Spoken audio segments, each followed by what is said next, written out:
So the outline of this presentation is we'll start with the objectives of why we are doing a roadmap and what is a roadmap, basically. So understanding the key concepts that this entails. And then we'll move on to the roadmap template before going to the co-design steps. So the steps that we will be following during these 2 months in order to design together the institutional roadmaps. And finally, we will conclude with the reflection tool, which will be presented by Eugenia before we go on to the exercise that we'll do together. So our main purpose in the project in general is institutional change. And institutional change, drawing on the training module material that we have already been familiar with, is a strategy that aims to remove obstacles to gender equality that adhere the research and innovation system, and to adapt the practice of organizations. And in order to make sure that these will be sustainable changes rather than short-term or easily changed, the institutional change has to have some key features. First, irreversibility. So the changes need to be so integrated that they will not be easily reversed. So leadership turnover, for example, or lack of finances will not actually undo the change that has been achieved.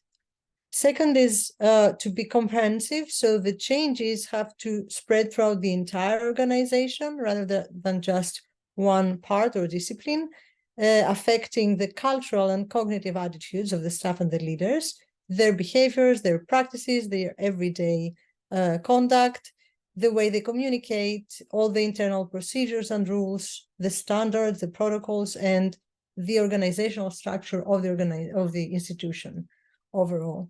So this is something that is not limited to one field or to one faculty, but rather affects the institution as a whole.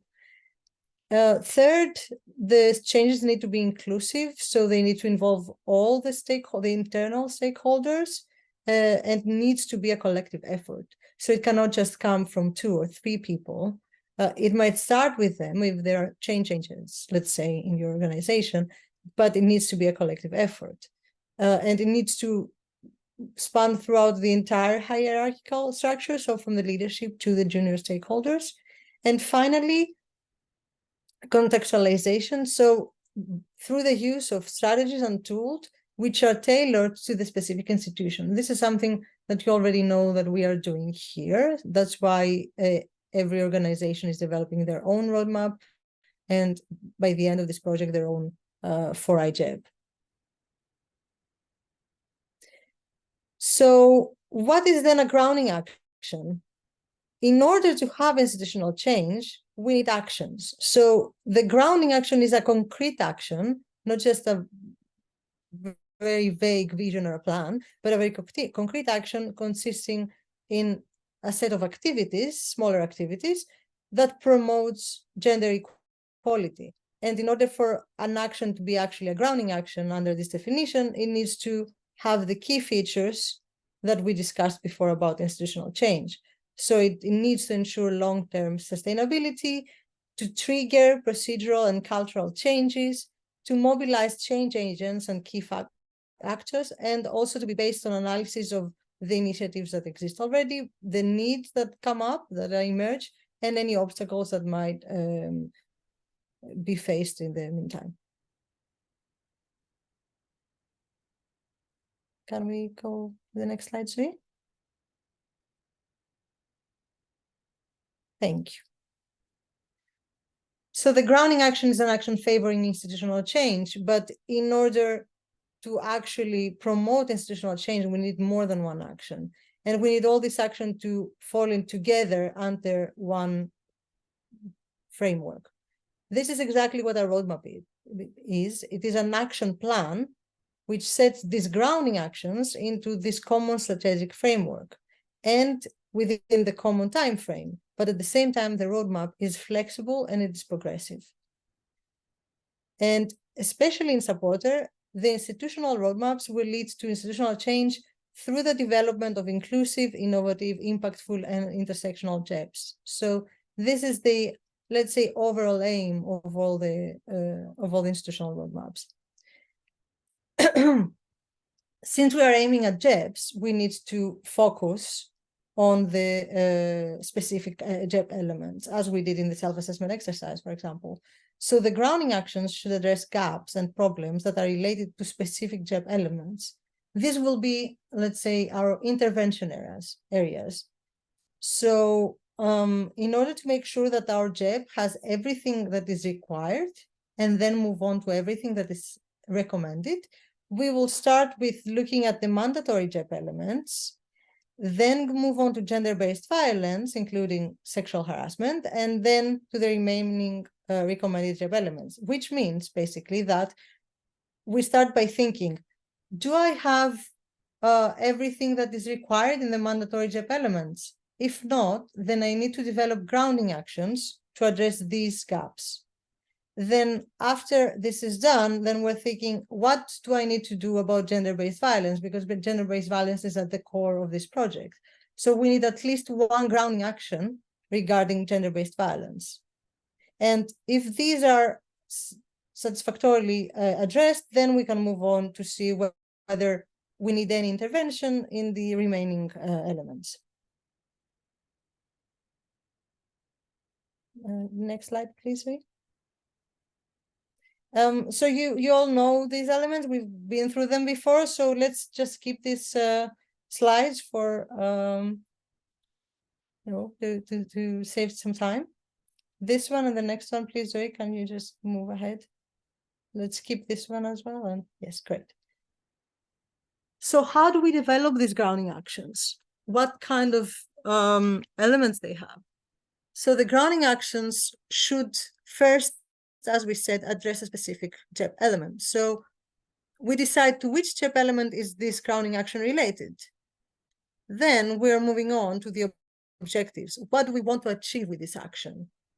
So if there is, for example, if we decide that we need intervention in data collection, then we need to decide exactly what we need to address here. So in data collection, are we missing data? Are we having any or no data at all? So the starting point would be different and the objectives would change according to the needs that we have identified. Third is that we make our implementation plan for this grounding action. And this consists in particular activities. So we break basically the grounding action into very small parts, very small steps. And we decide about these steps, who is responsible to do them within our organization, how do we measure success, or how do we set some targets to see whether we have actually achieved these activities or not, and what resources do we require to do them. Fourth, we decide the stakeholders that should be involved, and you've already done quite a lot of that for the co-design, at least, because you've started for the internal stakeholders, because you've started with the stakeholder mapping, and you've spent quite some time today doing that. What you need basically here to think is from the stakeholders that you have identified, who do you need to approach and who needs to be involved in each of the different activities and in each of the different grounding actions, because you might not need the same people in all their grounding actions. For example, if we have a grounding action that has to do with building infrastructure or building a website, then there we will definitely need IT support, but we might not need the involvement of the student union, let's say. So fifth, we think of potential obstacles and also possible solutions. So what might come up? Lack of resources, lack of interest, a very busy schedule of people who need to be involved, bureaucracy, whatever inside the institution, whatever might hinder the implementation of the activities. And finally, we make a timeline, including all the activities under this particular grounding action. So let's go to some examples. No, sorry, let's go to the activities first and then some examples so we can see them all together. So activities, as I said, are small puzzle pieces of this grounding action. And this can be anything, basically. So we have here some examples of activities, but please note this is not an exhaustive list. So just be inspired by this and think broadly for your institution what is actually needed. So these activities might be the collection of primary data, so interviews, questionnaires, or a pilot testing of the material you've developed. It might be guidelines, documentation, so guidelines, development of policies or protocols, development of information toolkits, or an advanced curriculum, if we're talking about education. Then it might also be something related to internal procedures, so how you assign teams to do a specific activity, the internal meetings that you hold, the submission of specific policies for approval by the department. It might be something related to infrastructure, so creation of an online repository or a web page. Gamification might be one, or having a specific workspace for the people who are actually involved in developing this, in implementing this roadmap, or after that, the GEP. And finally, it might even be events, of course, so trainings, info sessions, workshops, seminars. So bear in mind, these are puzzle pieces, so they go together. So you might have an overall grounding action that has different categories of these puzzle pieces underneath. So you might have activities that are documentation activities, you might have activities that are data collection. They can all go together. It's just they are categorized here in order for you to think broadly on them. Sorry, Zoe, yes, please go to the next slide.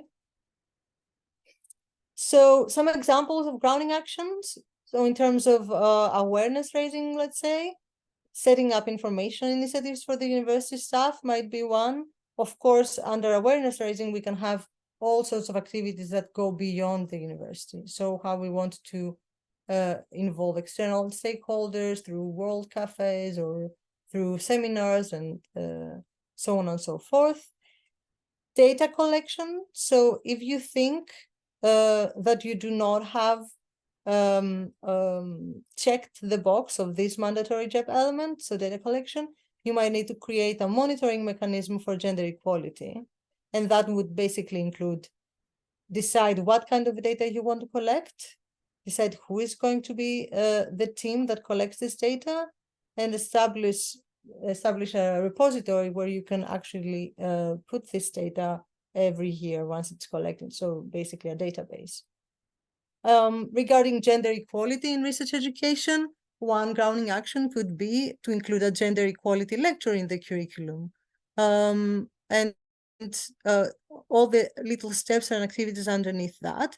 And finally, addressing GBV, one action could be to develop an internal regulation for gender-based violence reports. So a specific internal procedure for someone to report gender-based violence cases. Now here I have included a concrete grounding action example from a different project. This is from Grace project. So here in Grace project, the participants had to think of grounding actions in other RRI dimensions, but this one is about gender. So the name of this action, sorry for the very, very small letters here, was a collection of gender disaggregated data. And this was described by the implementing organization as the design and implementation of gender disaggregating data collection system on aspects like staff composition, access to funds, task distribution, and so on and so forth. The objectives were also outlined here, and this is something that you will need to do as well. So we will all need to think of the objective of each specific grounding action. And the implementation plan includes the activities. So for example, here we have a preliminary focus group on key issues and problems, which was the first action to take place. Then development of a diagnostic tool, presentation of this tool to the board, data collection,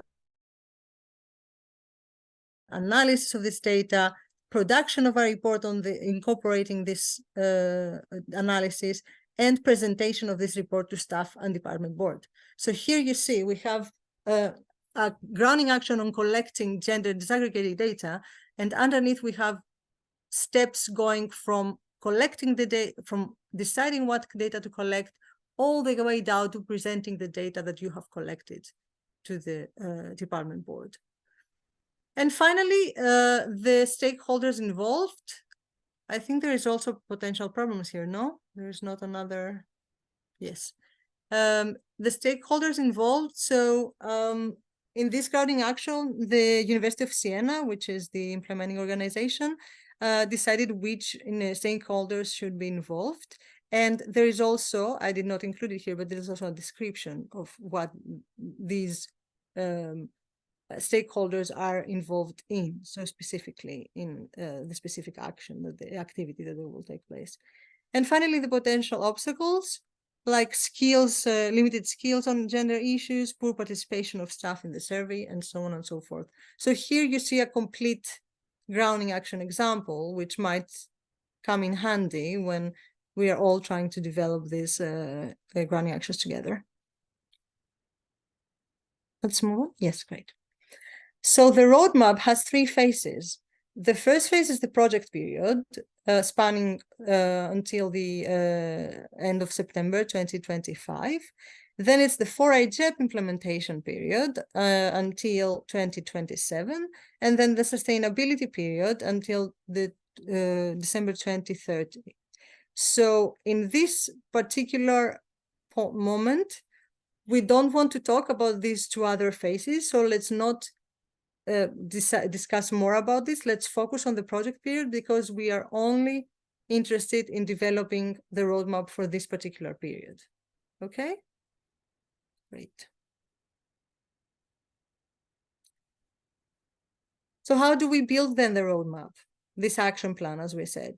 First, we get inspiration from the state of the art of the gender equality in sports education. So the deliverable 2.1 is a very good starting point. There is also the institutional mapping you did in that document.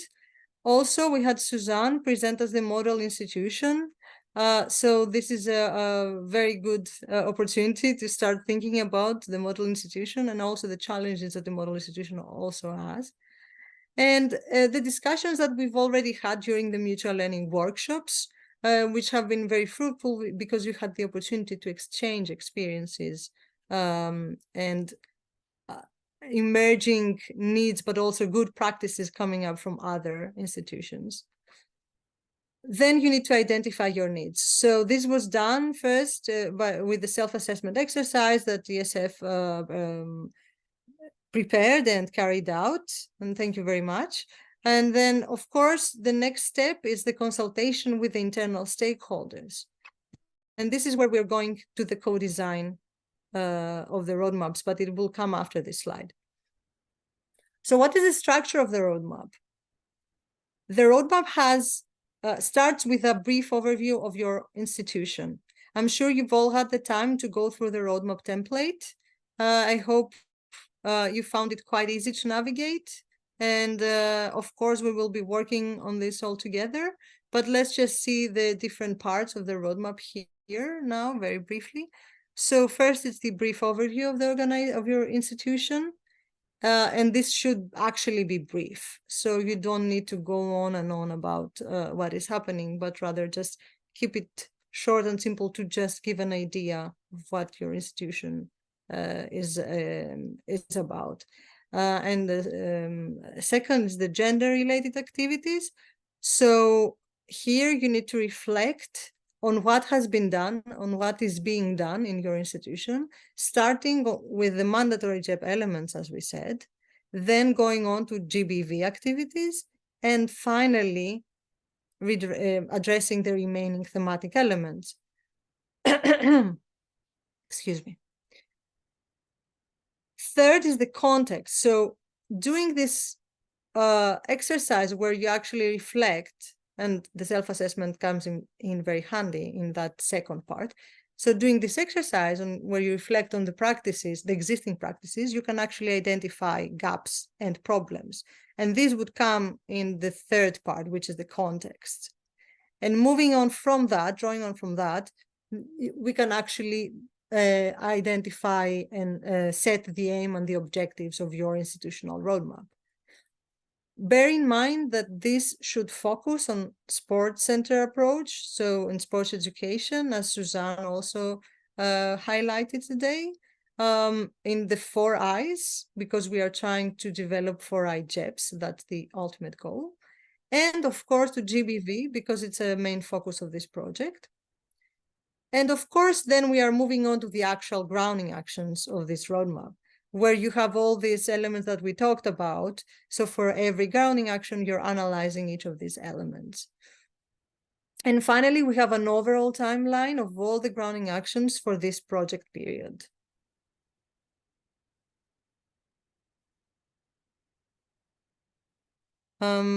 So shall we go a bit to the document to just see it all together? Do you think we have the time to do that?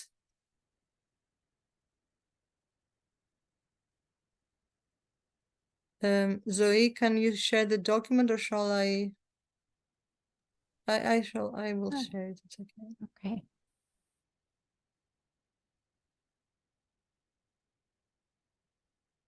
Okay, so I think you'll have to stop sharing, right? Can I share? No, I can't share.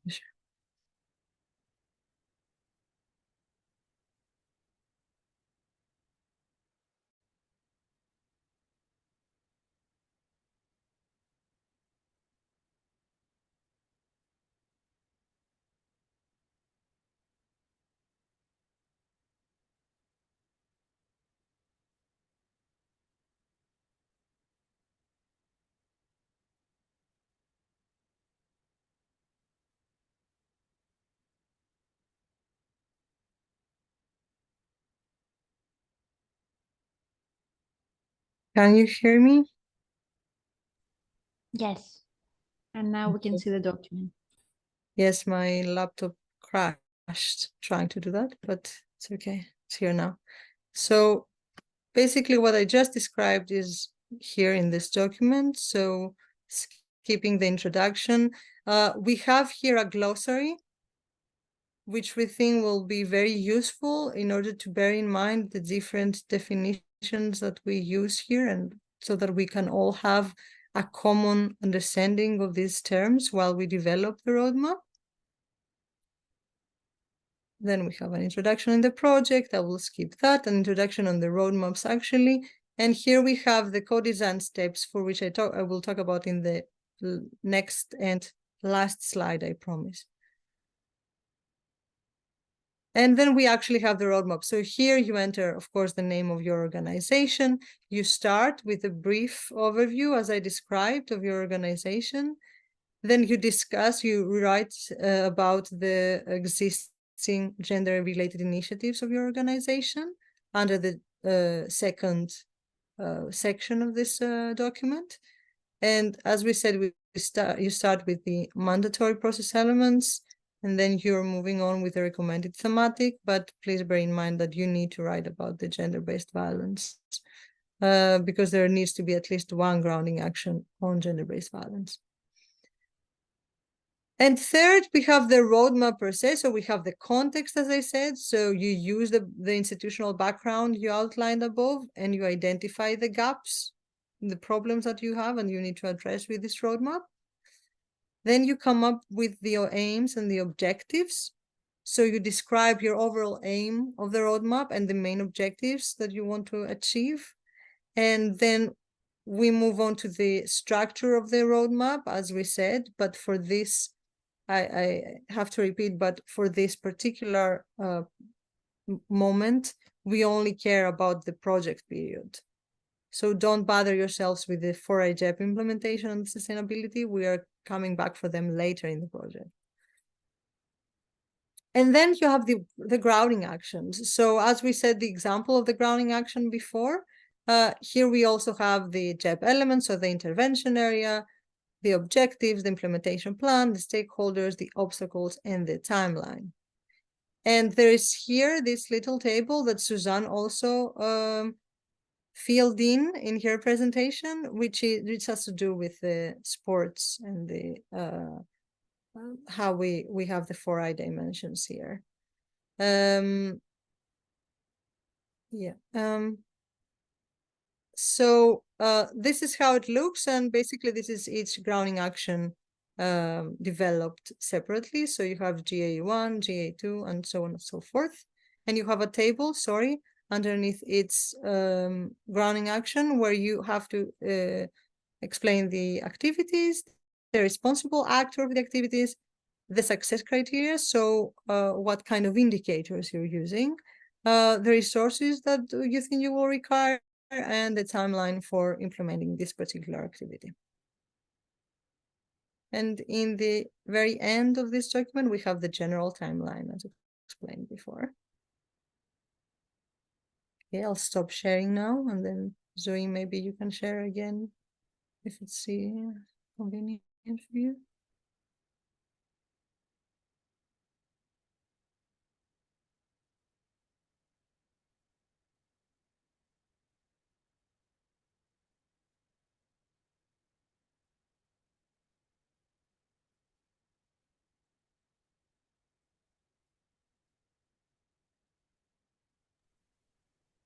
Yes, just give me 1 second. Yes, so Okay. it's a heavy document. Okay, so there are some challenges, of course. There might be some challenges, I mean, throughout the process. It might be a bumpy road, but we are all together in this.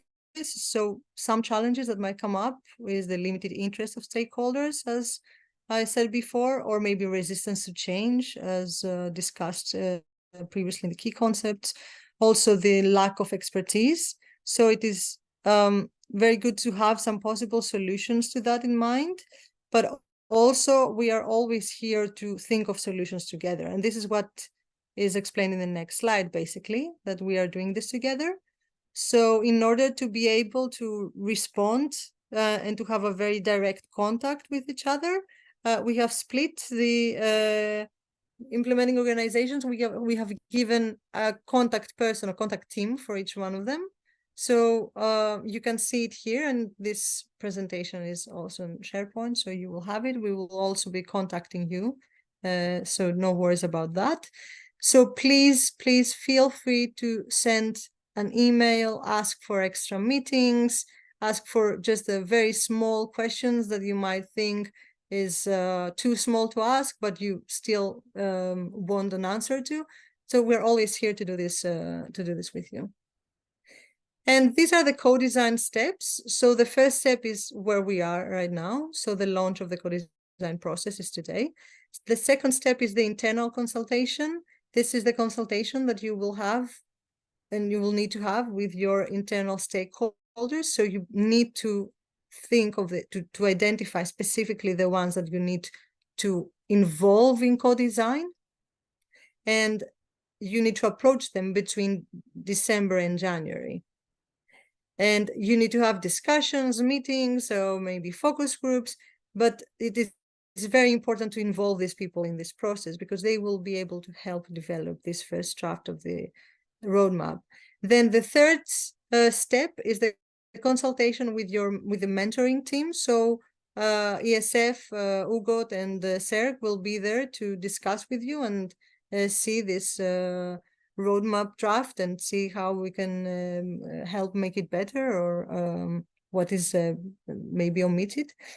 Fourth step is the internal review. So the first round of meetings with stakeholder was the consultation, and then you have another one, which is the review. You might want to include other internal stakeholders in this. Doesn't have to be the same as with the consultation, the first consultation, but it needs to be done because then you will have their final input on what you are designing as the institutional roadmap, and this is what you will be implementing for the rest of the project. And finally, the last step, which is the end of February, is finalizing the roadmap again with the mentoring team. So you have 2 meetings internally and 2 meetings with the mentoring team. But again, I must stress, whatever you need, just contact directly and we can have more meetings and we can support you more through this entire process. I think that's it from me. Yeah. Passing on the floor to Eugenia. Sorry, Eugenia, it took some time. No, I will be very brief. So this is just a way or an exercise to help you to design each of the grounding actions that Faye was explaining before. But it's really integrated now into the roadmap template. So the idea is for each action that you would like to go to do is to first think about the big vision. So where ideally this grounding action will lead us to. And okay, afterwards we will do an exercise exactly on this. So pay attention on what each of these steps mean. So that's the idea. So the big vision is, I don't know, it could be very big, like, okay, we want to achieve gender equality in our institution, but if it's so big, it will not be that useful. But maybe you want to, I don't know, like just to reach gender balance in the leadership of something in particular in your institution. So the big vision is, okay, we want to arrive to that place. What action would help us to start going towards that direction? So first, you think about the big vision. Where do you want to go? You think about the action in particular, and then how you will evaluate that you arrive to that place. What concrete measure will tell you that you get to the goal of your action. These are the success criteria. So the success criteria are things that you can measure if they are quantifiable, but also prove by a documentation, by a survey that you can do, for example. So it's means of proving that your action is successfully implemented. Then the next step is to think about the stakeholder inclusion. This you have already done in general, but for each of the actions, the stakeholders might be very different. So for each of the actions, try to think more concretely. You can go of to whom you will need to contact, and specifically, if you can think also at which step of the implementation of the action. Then is the implementation of the action itself, and the idea in this step is to really chop down the activity. So, for example, I don't know, the action could be to integrate the gender dimension into teaching content of a particular subject in your curricula. So the implementation steps would be, which are all the steps that you have to go through to arrive to that moment. So first, I don't know, to make a consultation, maybe to make a survey, to contact the board, specific board at your institution. So all the little steps have to be written down. Then, and of course, written down with a timeline and a responsibility, who would need to contact, no?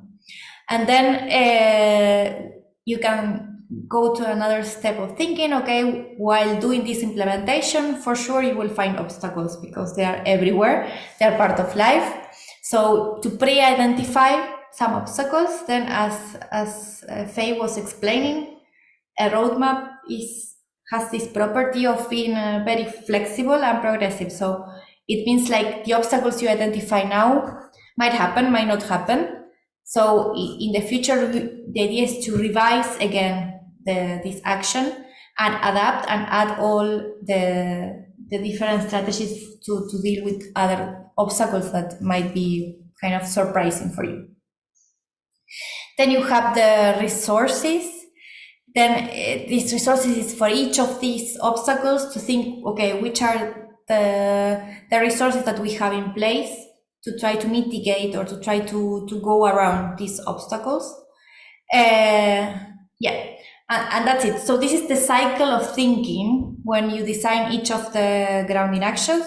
What we strongly recommend is for this first thinking, that is the design of the roadmap, it's nice to involve stakeholders, but also think strategically which stakeholders you would like to involve in this creative process, because you know better your organizations. If you involve at this moment someone that has a lot of resistances, you will never arrive to do anything.